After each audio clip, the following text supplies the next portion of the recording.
Welcome to Let's Talk 716 Sports. Today, my guest is Sterling Furrowh from the Hoof Podcast. How is your night so far? Well, first of all, Robbie, thank you for having me on the show as your guest. Uh, I am delighted. I feel special that you have asked me to come on your show, man. So thank you. I just got off of work, but my day has been pretty good. Um, I think we're all kind of getting over the game last night. That hangover feel like, oh, we lost the game, but so far it's been good. What about yourself? So far, my day's been good. Good. All right. What was your low point of the game last night? Ooh, that's a really good question. My low point of the game, I guess I would say seeing that we didn't have a running game. That was the low point because I felt like I even said it on our show this week that the Bills need to be balanced in their attack, and you can't, you know, bank on Josh Allen throwing 300 yards a game like that. It's just not sustainable. So my low point was, seeing Devin Singletary in the first half. I mean, he basically did nothing. The run game all day. I mean, outside of Josh Allen, really didn't do anything. I mean, they had some good conversions on third down and short. Uh, I mean, they played well on third down all game, but yeah, the low point was seeing the running game wasn't successful at all. How'd you feel about it? When like when I saw like our run game wasn't going very well, I thought maybe like they could change it up and try to throw more passes. And then when Andre Roberts tried to catch that pass from Allen, he popped it up, Oh, and and the and the guy from Tennessee picked it up. yeah, that was a heartbreaker right there. I mean, that's the first drive, and you get a turnover like that. I mean, seeing Andre Roberts play wide receiver is not really something that I want to be a part of, that I want to see, honestly. Uh, I mean, people can argue, yeah, it could have been a better ball, but I mean, as a wide receiver, your job is to make that play, make that catch, and he didn't do that. So yeah, it set the tone off for Tennessee early.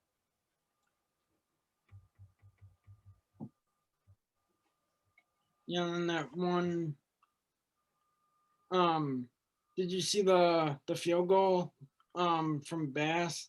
Like the laces were actually in. Yeah, I know. He made it. I mean, I've been so hard on Bajorquez this year. I feel like he's a major liability in special teams. Now he did have two big kicks, but my problem is you don't ever see that on a consistent basis. So what? So my thing is like, what is it going to be next week against Kansas City? We you know we don't know. Yeah, What that would what was your initial reaction when you saw that the laces were that way? What'd you think? I thought he was gonna miss. Yeah, that's what I thought. I thought, okay, yep, he's gonna go wide right. Yeah, It's a you know, yeah, I thought he was gonna miss because I mean the laces were in, and um and like I guess in that one movie they say laces out. what movie is that? Um that that Ace movie with Oh, Ace Ventura.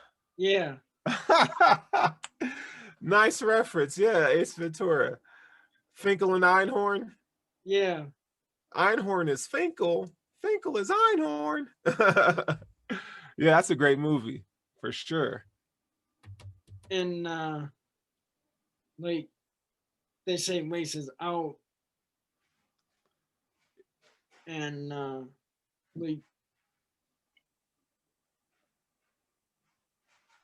um I thought like when he initially kicked it, I thought he missed it because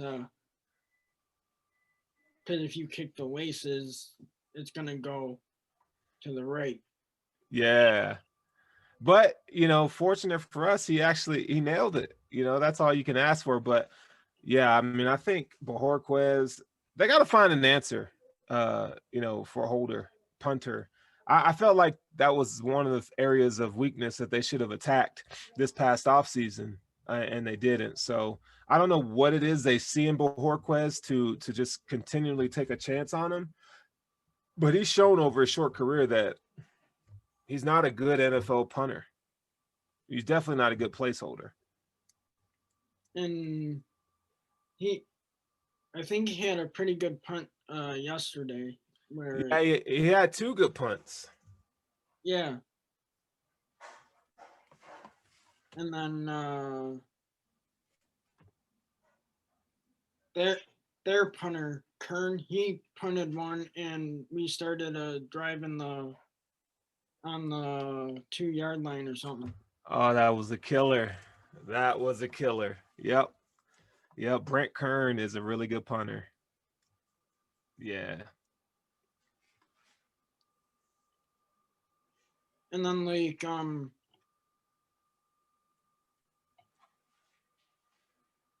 I think Andre Roberts had another drop somewhere, and then Allen threw a threw another pick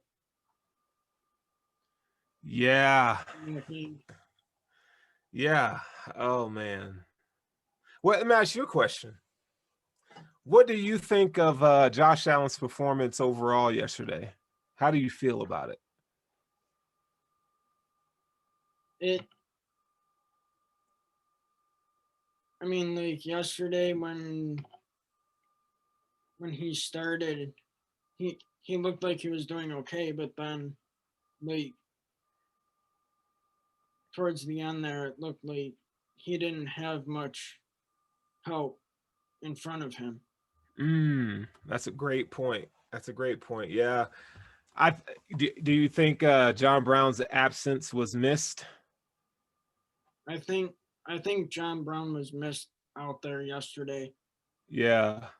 I felt that way too. I think John Brown definitely opens up the offense more because he's a legit weapon. And when he's on the field, you got to account for him. He's a threat to take the deep off. He's really good at comeback routes and quick slants and getting open and separation. So when you don't have that element to your offense, basically all the Titans had to do, I mean, they stayed in cover two. You know, they were giving Josh everything underneath, but they did not want him to hit the deep ball at all. So really, I mean, he really didn't throw much deep. It was all underneath pretty much. And when he tried, they kind of tricked him on that second interception by Malcolm Butler. I was telling the guys this morning, if there was a game to lose, like I'll take that loss. I think the Bills, not that they need to be humbled, but they need to be refocused. The Bills, I mean, if we don't get that defense correct, we're not gonna have as high expectations as we placed on them prior to the season. That defense, we all thought, okay, well, the defense is great, but the offense is going to struggle. But it's totally flipped. It's the offense is great, but the defense is struggling. And it's like the NFL is so week to week. The high point in the game for me is that Josh Allen didn't completely go into freak out breakdown mode. Even though they were down, he seemed to, I mean, he had his moments for sure, but he didn't have a complete meltdown. That was encouraging to me. I think we've seen in the past that, you know, he would melt down a little bit if it got too much and try to overcompensate, make plays and so forth. But he didn't go into destruction mode. And I think had the defense gave him any ounce of help, mean, I think the Bills could have pulled that game close, but down the stretch, the defense couldn't make a stop. I mean, how many third downs and penalties did they get? I mean, so yeah, the high point was definitely Josh Allen. I love the fact that he and Diggs have a really good connection and chemistry right now. What about you?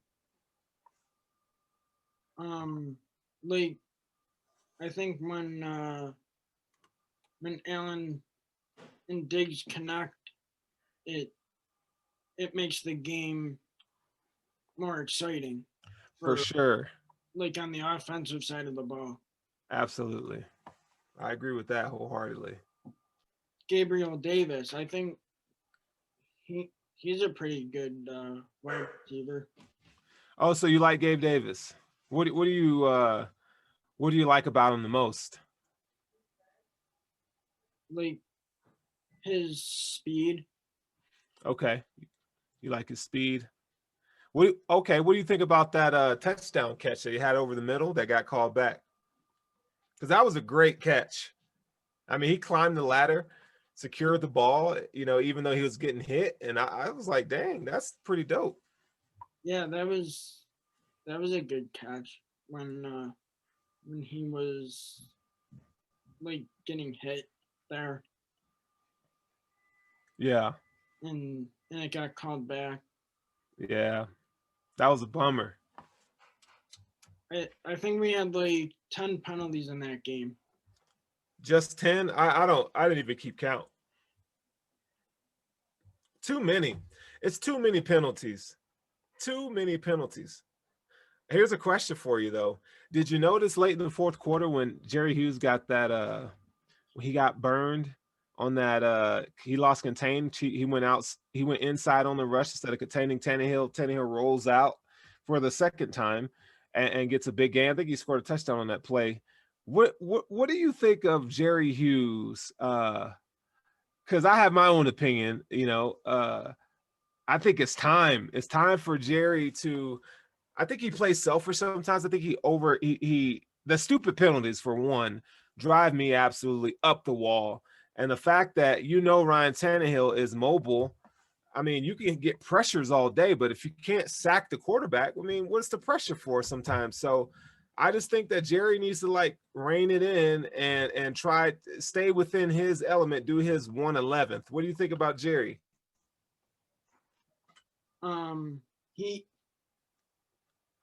He he got a penalty yesterday too for jumping off sides.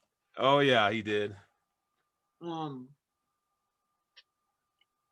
and like when we're playing him against any offense, like it looks like he gets held a lot, but then um like they don't call the penalty on him. I know. I know. Yeah, it was rough. It was a rough one.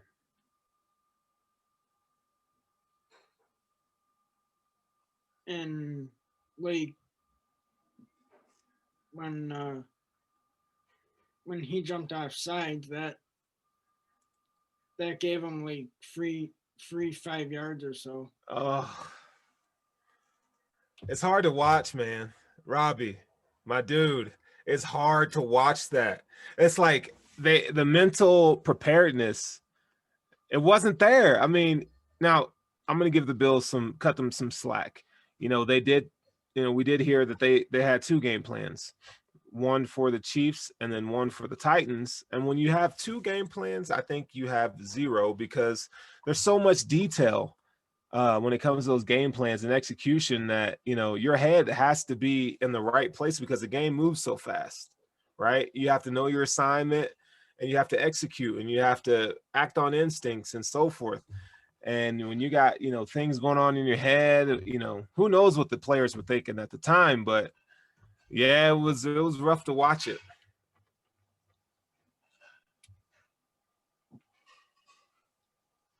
How do you think the Bills will do against Kansas City on Monday? Oh, you're not gonna like what I have to say, Rob. You're not gonna like it. I don't think the Bills win. If I mean we've seen out, what, 5 games now, and name a time when the defense has actually stepped up outside of the Oakland game in the second half. We haven't seen a complete defensive game, and that's a problem when you have Josh Norman on a number 1 wide receiver.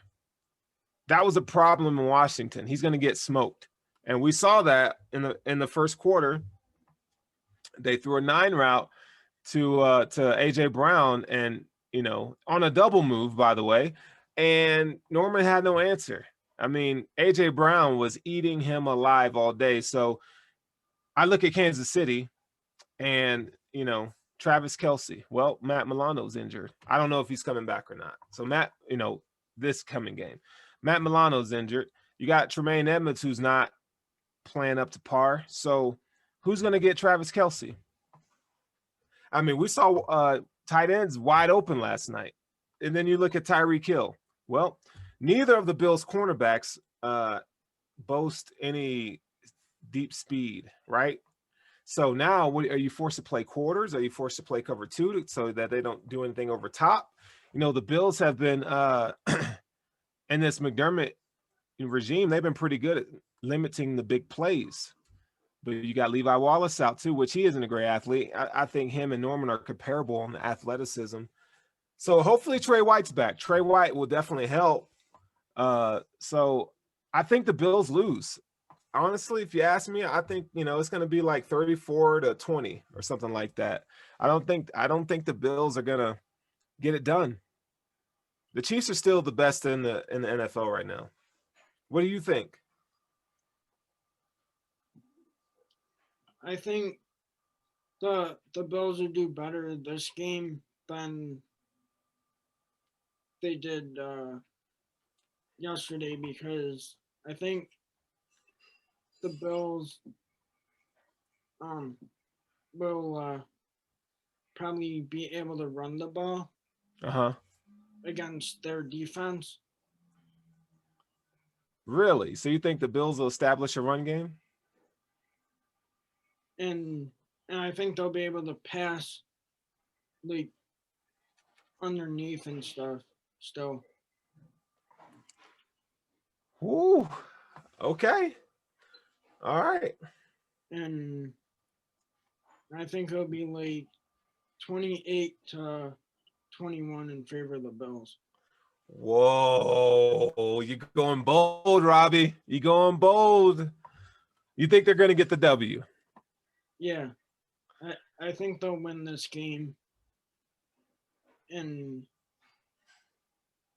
like bounce back from their bad game against Tennessee.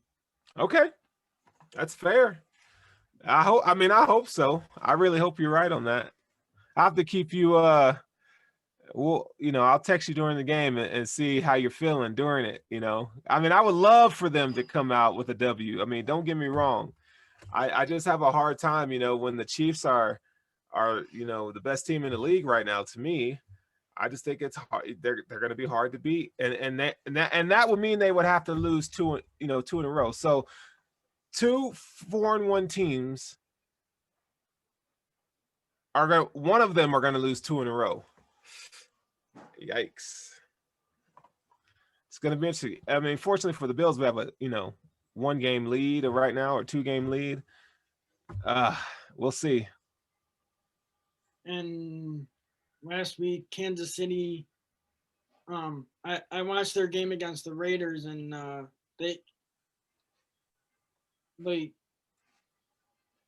Derek Carr passed a lot over their defense. Yeah. And the reason why is they had Henry Ruggs back. And Henry Ruggs, I mean, he has world-class speed. And look, if you don't have somebody to run step for step, I mean, he's gone. It's bye-bye. He had 2 catches for 118 yards and 1 touchdown. One of the touchdowns was a 79-yard catch and run. That's good, man. Yeah, that's good. Yeah, it was actually a deep ball too, I think. Yeah. From Derek Carr, and he threw it 79 yards. Yeah, it was on a post route.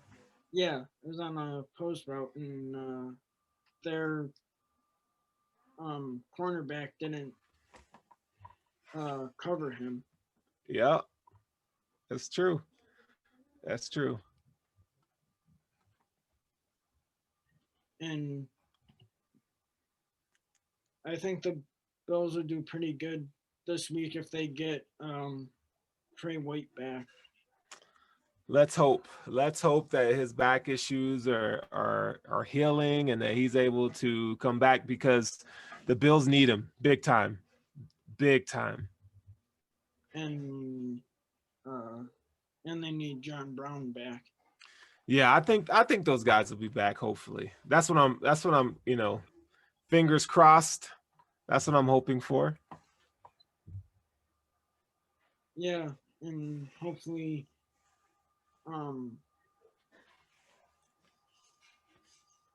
maybe Beasley will have a good game too. Beasley was coming on in the second half. I felt like, they should have went to him a lot more in the first half. So hopefully I hope that they start to because you feed Beasley, you can't force feed Stephon Diggs, all the time. So you're gonna have some diversity in your, distributing the ball. Yeah, and like when you pass to Diggs, when you're force passing it to him, he's most likely dropping it. Yeah. Yep. Yeah. Diggs had a couple drops last night. And they were like and Tennessee's defense was like playing really good against us, and like when we were trying to throw the like over the top, they would like knock it down or pick it up. Right. So man, I'm ready. I'm ready to watch this game on Monday. I mean, it's an early one. Like, so I live in Denver, you know that. And that game comes on at 3 p.m. 3 p.m. Okay. So I'm like, like, am I gonna have to get off work? Because that's like the biggest game in Bill's history in the last 25 years. That's an important game. You get to you win that game, you get to make your mark on the AFC, right? So it's gonna be huge, big time. And my friend Joe Miller will be over at the Magruder's place over on. No, they're there tonight.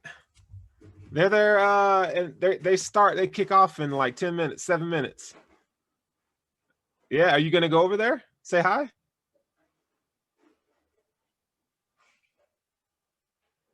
Yeah, I might go down there and see him. You got to, man. Jay Spence and Joe Miller are like those are the homies right there. Yeah, you definitely got to go see him and say hi. I actually had both of them on my show. Yeah, I know. I watched it, man. You did good. And like on one of their shows on the Hump Day show. Yeah. And like they had a special thing where they were talking about the punters. Yeah. And he mentioned Bajorquez, and Bajorquez is one of my favorite players on the Bills. Oh, he is? Because he wears the number 9. Oh, okay. I was like, hey, you need to like DM him and tell him to get it together, okay? Get Corey Bajorquez on Twitter and say, look, man, you're my favorite player. Okay, you wear number 9. That's my number. I'm gonna need you to like step it up, man. At least place hold correctly, right? Yeah, laces out, not laces in. Telling you. I mean, is it hard? I don't know. I mean, gosh, it's frustrating, man. And I think Tyler Bass will do good this year too. Yeah, I hope so. That I mean, I know like Eric from our show, he's not high on Bass. He he'll find a way to give Bass a hard time. So you might have to check him, Robbie. Let him know what's up. I my other favorite player is Bass because he was number 2, Mm-hmm. and it kind of reminded me of that guy Dan Carpenter when we had him on the Bills. Oh, Dan Carpenter. Yeah, I remember him. He was a good kicker, man. He was a good kicker for a while. And then Great leg. we had Steven Hauschka. He was a good kicker. Yeah, he was good for a minute, right? And then I think who hit him? Somebody hit him, and it was just all she wrote. Anderson. Some guy. The Jets. Yeah, against the Jets. Yep, the Jets. Good memory, dude. Yeah, they tagged him, and after that, he wasn't right. And did you know he got released? He missed like 2 field goals, and he got released this past on after I think Sunday or something like that. Yeah, and then he went to what team did he go to? The Jaguars. Yeah, he went to Jacksonville. Yeah. And Jacksonville cut him. They cut him. They're like, you can't be missing these field goals, dude. Sorry, but you can't do that. Then we don't have a place for you. And a running back got cut from the Jets. Le'Veon. Yeah, Le'Veon got cut, man. I still think Le'Veon's a good back. I really do. He's, I think playing for the Jets and Adam Gase's scheme, which he doesn't like running backs really. It's always by committee. Le'Veon's the kind of back that needs touches. He needs he's a rhythm runner. Like the more he touches the ball, the better he gets. And they didn't use him right. Le'Veon's deadly in the pass game as well. I mean, he's a really good back. So I kind of think that he might go back to the Steelers. That's just my opinion. What do you think? I think he might go back to Pittsburgh. I mean, it would be the best place for him. Yeah, with Ben Roethlisberger and yeah, getting the old band back together. Now, they're not calling AB back, but they might Le'Veon might go back to the Steelers, man. Yeah, I think he might go back there too. If the GM calls him. And would you want him on the Bills?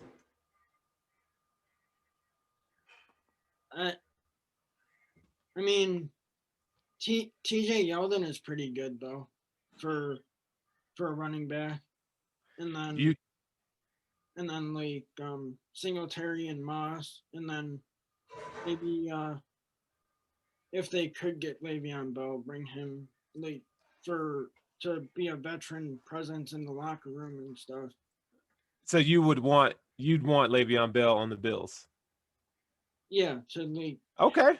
To have a veteran presence in the locker room and stuff. Hey, I think you're onto something. I mean, look, I'm a big Devin Singletary fan. Like, before the season, I thought the kid could be elite. Obviously, he's not showing that potential.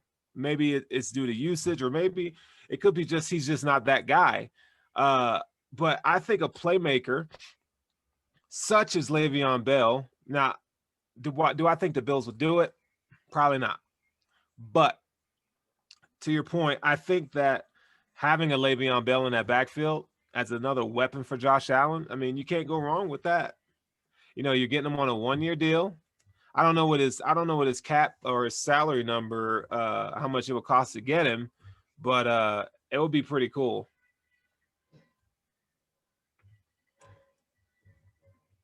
And like when he was at Pittsburgh, he was a pretty good running back. Yeah, I liked watching him in Pittsburgh. Because he has like the speed and like all the motions and stuff. He's able to like split the defenders and like break tackles. Yeah, he's good. He's good. Thank you for tuning in to Let's Talk 716 Sports. And thank you to my guest, Sterling Furrowh, for coming on, and see you next time. Robbie, I'm a big fan of yours, man. And I'm so thankful that you had me on your show tonight. You keep bringing that good content and that energy, man. And I love watching your show. And I'm going to tell everybody I know to watch your show, man.